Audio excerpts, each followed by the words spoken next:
आधी रात का समय था। पूरा गांव अंधेरे की आगोश में था, लेकिन माहेश्वरी देवी के घर से हल्की रोशनी आ रही थी। ऐसा लग रहा था कि उनके यहाँ लोग जागे हुए हैं। माहेश्वरी देवी की बड़ी बहू रागिनी के कमरे से खुसुर फुसुर की आवाज आ रही थी। तुमने आज भी देर कर दी आने में, जाओ मैं तुमसे बात नहीं करती। अरे ऐसा मत करो मेरी जान, बात बंद कर दोगी तो तुम्हारा ये आशिक जिएगा कैसे? तुम्हें सिर्फ अपनी फिक्र है दिलीप, मेरी नहीं। कभी मेरी जगह पर खुद कर रख कर देखो तो पता चल जाएगा तुम्हें। अरे हम तुम अलग कहाँ हैं? हम दोनों तो एक ही है ना, दो जिस्म लेकिन एक जान। ये कहकर दिलीप ने रागिनी को अपनी बाहों में भर लिया। बहुत तड़पाते हो तुम दिलीप। तुमसे कम रागिनी। उसके बाद दोनों एक दूसरे में खो गए। कुछ घंटे बाद की बात है। माहेश्वरी देवी की छोटी बहू दीपा भी उस समय जाग रही थी और उसके कमरे में भी दिलीप नाम का वही शख्स चुपचाप खड़ा था जो कुछ देर पहले रागिनी के साथ था। उसे देखते ही दीपा भी गुस्सा हो रही थी। मिल गई फुर्सत तुम्हें? घड़ी देख रहे हो कितने बज रहे हैं? अब तो सुबह होने वाली है। तुम कहो तो सूरज से कह दूं कि आज थोड़ी देर बाद निकले। बस तुम्हें बातें बनाना ही आता है। एक दिन कोई पकड़ लेगा ना हम दोनों को, तो फिर सारी आशिकी धरी की धरी रह जाएगी। अरे ऐसे कैसे पकड़ लेगा? और अगर पकड़ लेगा तो तब की तब देखी जाएगी। दिलीप, तुम मुझसे प्यार तो करते हो ना? अरे तुम्हें कोई शक है क्या? शक नहीं है, लेकिन तुम मुझे यहाँ से लेकर भाग क्यों नहीं जाते? कब तक हम दोनों इस तरह छिप छिप कर मिलते रहेंगे दिलीप? अरे दीपा मेरी जान, मैं पूरी सेटिंग में लगा हूं, थोड़ा समय लगेगा अभी। कुछ दिन और इंतजार करना, फिर तो हर दिन हम दोनों ऐश करेंगे बिना किसी की परवाह किए। माहेश्वरी देवी जिस कमरे में सोई हुई थी, अचानक उनके कमरे के बाहर एक कुत्ता जोर जोर से भौंकने लगा। फिर कुछ देर बाद वो रोने लगा। कुत्ते के रोने की आवाज से माहेश्वरी देवी की नींद खुल गई। ओह, इसे क्या हुआ? ये इस तरह क्यों रोने लगा? माहेश्वरी देवी को प्यास लगी थी। वो बिस्तर पर बैठे बैठे ही अपनी बहू को आवाज देने लगी। रागिनी, दीपा, बहू, बहू। रागिनी तो गहरी नींद में थी, तो उसे अपनी सास की आवाज सुनाई नहीं थी। लेकिन छोटी बहू दीपा दिलीप के साथ आनंद के उस सागर में गोते लगा रही थी, जहां वे दोनों सिर्फ एक दूसरे के दिल की धड़कन और तेज चलती हुई सांसों की आवाज ही सुन सकते थे। दिलीप, मुझे तुम्हारे साथ हमेशा ऐसे ही रहना है। प्यार के समंदर में गोते लगाना है और भूल जाना है पूरी दुनिया को। माहेश्वरी देवी ने कई बार दोनों बहुओं को आवाज दी, लेकिन किसी ने उसकी आवाज नहीं सुनी। तो लगता है खुद ही उठकर पानी लाने जाना पड़ेगा। माहेश्वरी देवी को दिखाई नहीं देता था, लेकिन उन्हें अंदाजा तो था ही कि कैसे अपने कमरे से बाहर निकलकर रसोई की तरफ जाना है। वो अंदाजे से ही कमरे से धीरे धीरे कर बाहर निकली। जैसे ही वो छोटी बहू के कमरे के पास पहुंची, उसे खुसुर फुसुर की आवाज सुनाई दी। अरे, बहू के कमरे में कोई है क्या? वो किससे बात कर रही है? माहेश्वरी देवी उसके दरवाजे को खटखटाने लगी। बहू, बहू, छोटी बहू। अचानक दीपा का ध्यान अपनी सास की आवाज पर गया और उस आवाज को सुनकर उसका दिल जोर जोर से धड़कने लगा। अरे, ये अंधी बुढ़िया कब जग गई? दिलीप, तुम चुपचाप रहना, मैं संभालती हूँ मोर्चा। मैं बुढ़िया से बातें करूंगी, तुम पीछे से निकल जाना। वो तो अंधी है, उसे कुछ पता नहीं चलेगा। दीपा ने दरवाजा खोला और दिलीप पीछे से निकल गया। क्या हुआ माँ जी, आप दरवाजा क्यों पीट रही हैं? तुम्हारे कमरे में कोई है क्या दीपा? तुम किससे बातें कर रही हो? मैं और बातें? क्या माँ जी, आप ये क्या कह रही हैं? मैं तो अकेली हूं अपने कमरे में। मैं भला किससे बातें करूंगी? लगता है आपने कोई सपना देखा है। सपना? सपना तो नहीं था। अच्छा छोड़ो, सुनो, थोड़ा पानी पिला दो ना। आप रुकिए, मैं ला देती हूँ। लेकिन कितनी बार आपको कहा है कि आपको कोई जरूरत हो तो आप मुझे आवाज दे दिया करिए। दिया तो था बहू, पर तुमने सुना नहीं, इसलिए मुझे खुद से आना पड़ा। माहेश्वरी देवी के दो बेटे रमेश और निरंजन विदेश में नौकरी करते थे। साल में 1 या 2 बार ही उनका आना होता था। माहेश्वरी देवी की दोनों बहुएं पिछले 2 साल से अपने पति और सास को धोखा दे रहे थे। उन दोनों का संबंध दिलीप नाम के आदमी से था। लेकिन अपने पति और सास को धोखा देने वाली रागिनी और दीपा को पता नहीं था कि दिलीप भी इन लोगों को धोखा दे रहा था, क्योंकि दिलीप दोनों बहुओं से ही छिप छिप कर मिलता था और उन दोनों में से किसी को इसके बारे में पता नहीं था। इसे कहते हैं 5 उंगलियां घी में और सर कढ़ाई में। रागिनी और दीपा के मजे भी ले रहा हूं और जब जरूरत होती है उनसे पैसे भी ले लेता हूं। बस अपनी ये जिंदगी ऐसे ही चलती रहे और वो दोनों सपने देखते रहे कि मैं उन्हें लेकर भाग जाऊंगा और शादी करूंगा। माहेश्वरी देवी को उस दिन दीपा ने बहला तो दिया था, लेकिन उनका मन नहीं मान रहा था। अब वो बेचारी देख तो सकती नहीं थी, लेकिन वो कहते हैं ना, जो देख नहीं सकते उनके पास मन की आंखें होती हैं, और मन की आंखें साधारण आंखों से कई गुना ज्यादा देख सकती हैं। कुछ तो गड़बड़ है, लेकिन क्या, ये मैं समझ नहीं पा रही हूं। बहू ने उस दिन झूठ बोला, ये तो पक्का है। उस दिन के बाद माहेश्वरी देवी रात को और ज्यादा अलर्ट रहती और हर दिन उसे लगता कि रात को उस घर में कोई आता जरूर है। मुझे ऐसा सोचना तो नहीं चाहिए, लेकिन लगता है कि मेरी छोटी बहू किसी गलत राह पर है। एक रात की बात है, दिलीप दीपा के साथ उसके कमरे में था। माहेश्वरी देवी की आंखों में नींद नहीं थी। वो चुपके से उठी और दीपा के कमरे की ओर बढ़ चली। उसने दीपा के दरवाजे पर कान लगाया तो उसे फिर से किसी पुरुष की आवाज उसके कमरे से आई। मेरा शक बिल्कुल सही था, जरूर कोई गैर पुरुष मेरे घर में है।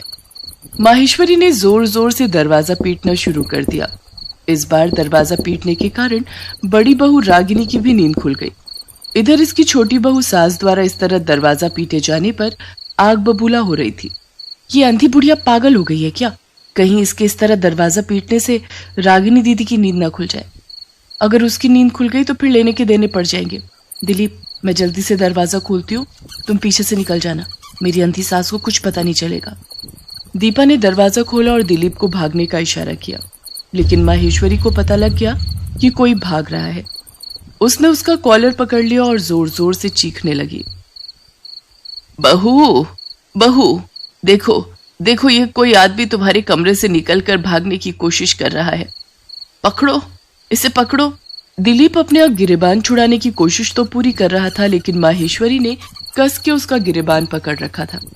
इतनी देर में अपनी सास की आवाज सुनकर रागिनी भी बाहर आ गई, और जब उसने देखा कि उसकी सास ने दिलीप का गिरेबान पकड़ रखा है तो उसके दिल की धड़कन तेज हो गई।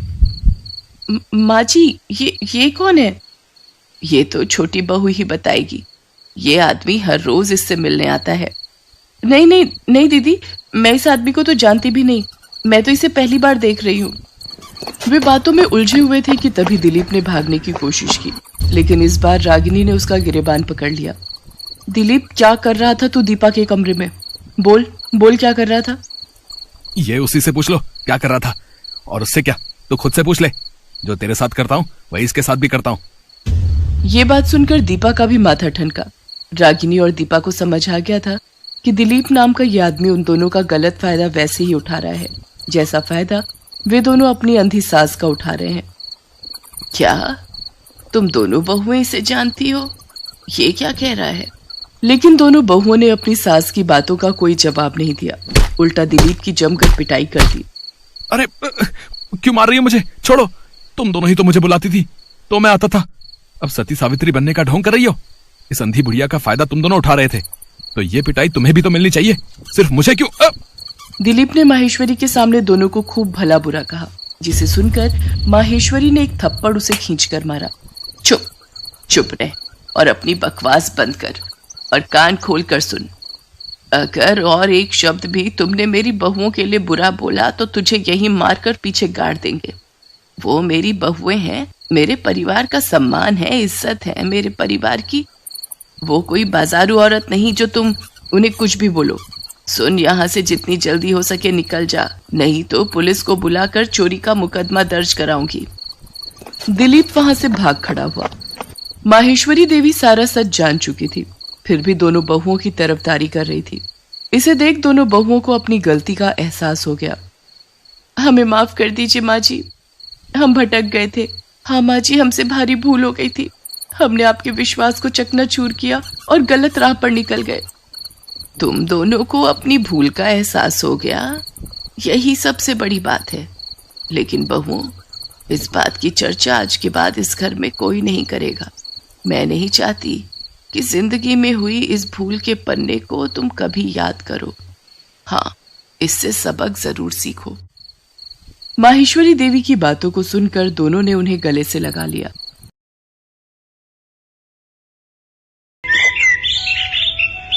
बुलंदशहर में दो दोस्त रोहन और अमन रहते थे, जिनकी दोस्ती बहुत गहरी थी। वो दोनों हर छोटी बड़ी बातें एक दूसरे को बताते थे। एक दिन रोहन अमन को गले लगाकर बहुत खुशी से बोलता है, भाई आज तेरी भाभी नैना ने मेरा प्रपोजल एक्सेप्ट कर लिया। आज तेरा भाई बहुत खुश है। आज तू जो मांगेगा वो मिलेगा तुझे। बता क्या चाहिए?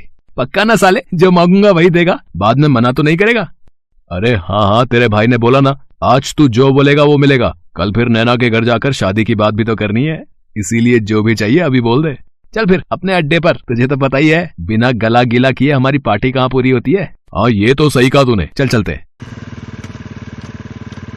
रोहन और अमन एक बार क्लब में जाते हैं, जहां वो दोनों बहुत ज्यादा ड्रिंक कर लेते हैं। इतनी ड्रिंक करते हैं कि रोहन से तो चला भी नहीं जाता। दोनों अपनी ड्रिंक को खत्म करके घर के लिए निकलते हैं। जैसे ही वो दोनों चलने के लिए उठते हैं, रोहन गिर जाता है। फिर अमन उसे संभालता है।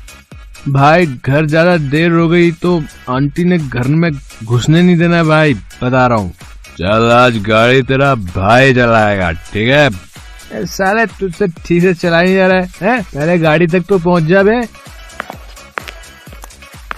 नशे में धुत होकर रोहन किसी तरह टेढ़ी मेढ़ी बाइक चलाकर घर के पास पहुंच जाता है, पर तभी वो घर की सीढ़ियों पर जोर से गिर जाता है। भाई तू ठीक तो है? ए भाई, ए भाई, लगी तो नहीं तुझे? तभी रोहन की माँ लता वहाँ आती है और बोलती है, ये क्या हुआ तुझे? ऐसे नीचे क्यों पड़ा है? अरे माँ, आज तेरे बेटे ने बाइक को हवा में करके ऐसे करके उड़ाया है। आज फिर पीकर आया है? अरे नालायक, जब संभाल नहीं सकता अपने आप को तो क्यों इतनी पीता है? जैसी तेरी हरकतें हैं, तुझे तो किसी ने अपनी बेटी भी नहीं देनी। अरे माँ, समझ दे दी तेरी बहू ने, हाँ कर दी। तभी पार्टी की हम दोनों ने पारी। अमन यार, ये आंखें खोली नहीं रही है। मेरी जितनी तूने पी हुई है, उसके बाद तो तेरी जुबान में नहीं खुलनी चाहिए थी। बेटा अमन, तू ही लेकर आ जा इस नालायक को अंदर। इसके खुद के बस की बात नहीं है। अमन रोहन को अंदर ले जाकर कमरे में सुला देता है और खुद भी उसी के साथ सो जाता है। अगले दिन सुबह लता रोहन को आवाज मारकर उठाती है तो आंखें खोलकर भी वो नींद में होता है। माँ, अभी तो अंधेरा हो रहा है, सुबह तो होने दो। नालायक, अभी भी नशे में है। सूरज सर पर आ गया है, आंखें खोल कर देख। और कब होगी तेरी सुबह? एक आवाज में उठकर नीचे आ जा, वरना तेरी टांगे तोड़ देनी है मैंने आज। यार अमन, तू कहाँ है? मेरे कमरे में इतना अंधेरा क्यों हो रखा है? लाइट जला जरा। अबे पागल हो गया क्या? इतनी रोशनी हो तो रही है, मेरी आंखों में तो चुभ रही है, और तुझे अंधेरा लग रहा है। क्यों मजाक कर रहा है यार? सुबह सुबह अंधेरा ही तो है, और तू है कहाँ? मुझे दिखाई नहीं दे रहा अंधेरे में। लाइट जला ना। अमन रोहन की बात सुनकर घबरा जाता है। वो उसको खिड़की के पास ले जाकर बोलता है, अब दिखी साले रोशनी? लाइट जला तभी तो दिखेगी रोशनी। ये सब देखकर अमन समझ जाता है कि गिरने की वजह से रोहन की आंखें चली गई हैं। भाई तू अंधा हो गया लग रहा है। सुबह के 10 बज रहे हैं, लेकिन तेरी आंखों में रोशनी नहीं जा रही है। यार ये क्या हो गया? ऐसा नहीं हो सकता। अभी तो नैना के घर बात करने जाना था। अगर उसको और उसके घर वालों को पता लगा कि मैं अंधा हो गया हूं तो रिश्ता जोड़ने से पहले ही टूट जाएगा। दोनों इस बात से बहुत परेशान होते हैं। लता उन दोनों को नीचे से आवाजें लगा रही होती है, जिसे सुनकर अमन रोहन को संभाल कर नीचे लेकर जाता है और रोहन प्यार का मारा अपनी माँ को सच बताने की जगह नैना के बारे में बताता है। और जब लता अपने बेटे के प्यार के बारे में सुनती है तो खुशी से बौखला जाती है और बोलती है, सच्ची तुझे लड़की मिल गई? शुक्र है भगवान का तुझे किसी लड़की ने पसंद किया, वरना तेरे लक्षण देखकर तो लगता ही नहीं था कि कोई लड़की तुझसे शादी करेगी। अब मेरे घर भी बहू आएगी। मैं अभी तैयार होकर आती हूँ, फिर हम नैना के घर चलेंगे। लता तैयार होने चली जाती है और अमन भी रोहन को तैयार कर देता है। तीनों नैना के घर जाते हैं, जहाँ पर नैना की माँ कमला उनका स्वागत करती है और सबको बैठने के लिए बोलती है। ना दिखने के कारण रोहन नैना की गोद में जाकर बैठ जाता है। ये देखकर कमला बोलती है, बेटा वहाँ शादी के बाद बैठना, अभी फिलहाल सोफे पर बैठो। ओहो, माफ करना आंटी जी, दोनों परिवार मिलकर रिश्ते की बात करते हैं। इस बीच नैना रोहन को ही देख रही होती है और रोहन इधर उधर देख रहा होता है। तभी नैना रोहन को कोहनी मारकर बोलती है, तुम्हारे बगल में बैठी हूँ मैं, इधर उधर क्या देख रहे हो? ये सुनकर रोहन अपने मन में कहता है, इधर उधर तो तब देखूंगा ना जब कुछ दिखेगा। हे भगवान, इतने समय बाद मुझे मेरा प्यार मिला, वो भी पूरी तरह मिलने से पहले ही आपने मुझे अंधा कर दिया। बोलोगे भी अब कुछ या नहीं? बेबी, पूरी जिंदगी अब तुम्हें देखना है। दोनों के घर वाले एक हफ्ते बाद की शादी की डेट फिक्स कर देते हैं, लेकिन रोहन अपने अंधेपन के लिए बहुत परेशान था। वो अमन के साथ जाकर अलग अलग डॉक्टरों से बात करता है, लेकिन कोई भी उसकी आंखों की रोशनी वापस नहीं ला पाता। धीरे धीरे शादी के दिन भी पास आने लगते हैं और शादी की तैयारियों में रोहन कोई मदद नहीं कर पाता, क्योंकि वो कुछ देख ही नहीं सकता था। वो अकेले कभी कहीं तो कभी कहीं टकराकर गिर जाता था। ये सब देखकर लता रोहन से बोलती है, ये आंखें क्या किराए पर देकर आए हैं जो इनसे दिख नहीं रहा तुझे? ऐसा बोलते ही रोहन रोते हुए अपनी माँ को सारा सच बता देता है। नालायक, तुझे कितनी बार कहा है इतनी मत पिया कर, लेकिन नहीं, तुझे कहाँ कुछ समझ में आता है। तुझे तो पीना जरूरी होता है। देख ले अब अपने पीने का नतीजा। जो उस दिन तूने इतनी नहीं की होती तो आज अंधा नहीं होता। माँ, अब हो गई गलती, माफ कर दो। माफ कर दूं? अरे नालायक, मेरे से तो झूठ बोला चल जाएगा। कम से कम जिसके साथ जिंदगी बितानी है उसे तो सच बता देता। ऐसे धोखा देने से रिश्ते नहीं जुड़ते।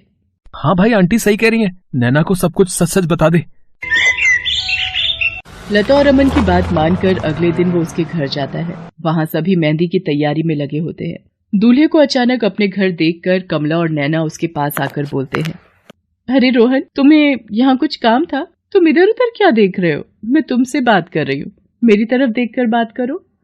मैं जहाँ भी देख रहा हूँ तुम उसी तरफ आ जाओ, क्योंकि मेरी आंखों की रोशनी जा चुकी है, मैं देख नहीं सकता। क्या? ये क्या मजाक कर रहे हो तुम? अमन सबको सारा सच बताता है, जिसके बाद रोहन बोलता है, मैं अपने रिश्ते की शुरुआत झूठ की बुनियाद पर नहीं करना चाहता था। मानता हूँ तुमसे प्यार करता हूँ, पर शायद ये सच बताने के बाद तुम्हें हमेशा के लिए खो दूंगा। लेकिन झूठ बोलकर तुम्हें पा भी लेता तो कभी तुमसे नजरें नहीं मिला पाता। तभी अमन रोहन के कान में मजाक में बोलता है, अबे ओ, नजरें तो तू सच बोलने के बाद भी नहीं मिला पाएगा बे। अबे साले, चुप कर, फ्लो मत बिगाड़, चल भाग यहाँ से। अब जो भी तुम्हारा फैसला होगा वो मुझे मंजूर है। रोहन के इतना बोलने पर अमन और लता वापस जाने के लिए मुड़ जाते हैं और रोहन वहाँ खड़ा खड़ा अमन से बोलता है, अबे साले, अब पकड़ कर ले चल। सारे डायलॉग की ऐसी तैसी कर दी। अबे कहाँ गया? अकेला तो नहीं चला गया निकम्मे अमन? रोहन खुद ही धीरे धीरे चलने लगता है। तभी किसी चीज से उसका पैर टकरा जाता है और वो गिरने वाला होता है। तभी नैना उसे संभाल लेती है, पर रोहन उसे अमन समझकर बोलता है, साले कहाँ चला गया था तू? हैं? मुझे छोड़कर कहाँ चला गया था? अभी गिर जाता मैं। मेरे होते हुए तुम कभी नहीं गिरोगे रोहन। जिंदगी के इस मुश्किल मोड़ पर मैं तुमको अकेला नहीं छोड़ूंगी। ओह वाह यार, स्पीच आखिर काम कर गई। लव यू भाई अमन, ये तूने ही लिख कर दी थी। एक बार फिर सोच लो नैना, क्या तुम्हें ये अंधा पति जिंदगी भर के लिए स्वीकार होगा? हाँ, मुझे स्वीकार है। आज से मैं तुम्हारी आंखें बनूंगी। नैना रोहन को अपना लेती है। वक्रतुंड महाकाय सूर्यकोटि समप्रभा। शादी के बाद नैना कमरे में रोहन का इंतजार कर रही होती है। वो गिरता पड़ता कमरे में आकर बोलता है, काश अमन साथ होता, पर आज तो सुहाग रात है, मैं आज के दिन तो अकेले ही जाना पड़ेगा। नैना संभाल कर रोहन को बेड के पास लाती है और रोहन नैना की गर्दन दोनों हाथों से पकड़कर बोलता है, अरे ये तुम्हारी कमर इतनी पतली और ऊपर कैसे हो गई? बेबी, वो मेरी गर्दन है, अपना हाथ मेरे हाथ में दो। नैना रोहन के हाथों को अपनी कमर पर रखकर बोलती है, अरे मेरे अंधे पति, ये है मेरी कमर। वैसे मानना पड़ेगा, आंखें नहीं है, लेकिन रोमांस कूट कूट कर भरा है जनाब में। रोमांच के लिए आंखों की क्या जरूरत है? अच्छा, तो किसकी जरूरत है? रुको अभी बताता हूँ। रोहन नैना को गोद में उठाता है और अंदाजे से बेड पर लिटा देता है। उसके बाद वो दोनों अपनी शादी की पहली रात को एंजॉय करते हैं। इसी के साथ नैना रोहन को अंधे होने के बाद भी अपने पति के रूप में अपना लेती है।